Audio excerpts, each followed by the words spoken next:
Halo teman-teman, jumpa lagi dengan saya di vlog Devri Saifullah.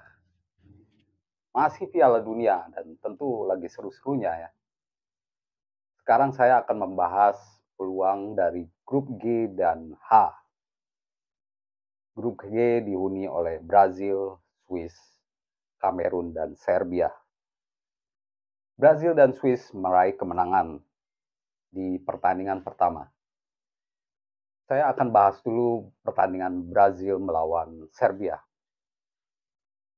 Ini menjadi pertandingan yang penting. Brazil memiliki skuad yang mewah. Brazil memiliki skuad yang nomor 1 dan nomor 2, pelapis dan starter hampir sama. Dikabarkan bahwa Neymar mungkin tak main hingga akhir penyisihan grup. Begitu juga dengan Danilo cedera ya. Karena pertandingan lawan Serbia, dia mendapatkan banyak pelanggaran. Tercatat bahwa ada 19 pelanggaran yang terjadi di pertandingan lawan Serbia. 12 diantaranya dilakukan oleh Serbia. Brazil, tentu Brazil bagaimanapun dijagokan untuk lolos di grup G ini karena mereka memiliki skuad yang bagus. Pada pertandingan lawan Serbia, ini bukan laga yang mudah. Terbukti Brazil membutuhkan keuletan beberapa kali usaha untuk menyerang sebelum bisa mencetak gol. 2 gol yang dicetak Brazil itu merupakan hasil dari 9 kali percobaan tembakan ke arah gawang. Dan Brazil baru mencetak gol di menit 62 lewat tendangan gunting Richarlison. Gol kedua juga oleh Richarlison, striker Tottenham, usai mendapatkan umpan dari Vinicius. Yang bisa saya katakan, Brazil adalah favorit juara, tidak hanya juara grup G, tapi juara di turnamen ini. Kita tunggu perkembangan Neymar berikutnya. Tapi di skuad Brazil masih ada Gabriel Martinelli, Gabriel Jesus, Anthony yang bisa mengisi posisi Neymar. Karena itu pelatih Tite tidak akan pusing saat Brazil menghadapi Swiss di laga berikutnya ya. Pada laga kedua di grup G. Menurut saya Brazil tak akan mendapatkan kesulitan untuk lolos dari grup ini. Swiss yang menjadi lawan Brazil berikutnya memang juga meraih kemenangan saat menghadapi Kamerun. Tapi skuad Swiss masih kalah dari Brazil ya. Kita ketahui bahwa dari rekor pertemuan pun Brazil masih unggul dari Swiss. Berdasarkan data, Brazil tak pernah kalah ya dari Swiss ya di 4 pertandingan terakhir. Tapi duel bakal ketat karena di 4 pertandingan terakhir pun Brazil hanya bisa menang tipis 2 kali dan 2 kali imbang. Itu artinya Swiss juga bisa memberi perlawanan untuk Brazil ya. Ya walaupun diunggulkan tapi Brazil tetap harus fokus dan menjaga kemampuan mereka di lapangan baik mungkin. Cedera Neymar mungkin merugikan, tapi uniknya seperti yang disebutkan oleh Rapinha, bahwa Neymar ini tidak mendapatkan dukungan dari publik Brazil. Malah publik Brazil kabarnya ingin Neymar cedera gitu.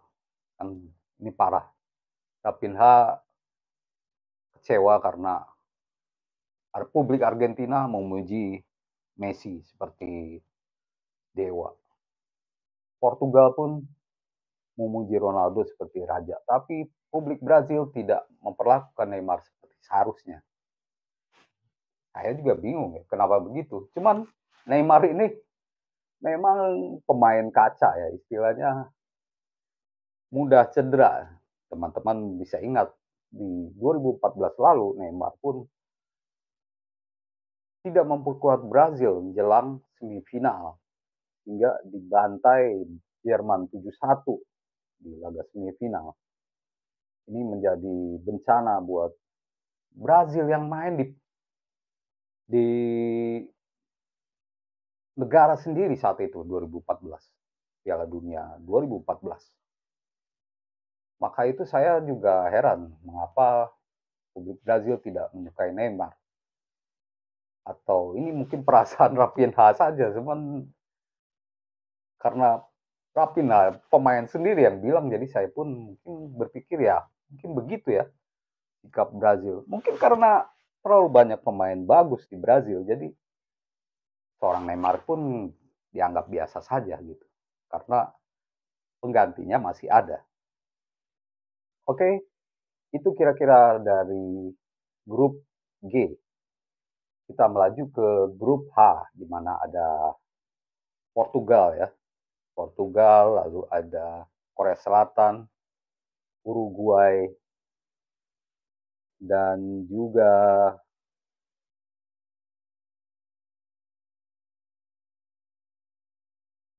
Portugal, Ghana ya. Ya, di grup ini masih ketat juga. Portugal mendapatkan perlawanan keras dari Ghana di laga pertama. Ronaldo menjadi pahlawan saat mencetak gol pertama. Tapi itu pun bisa disamakan oleh Andre Ayew ya waktu itu, jadi 1-1.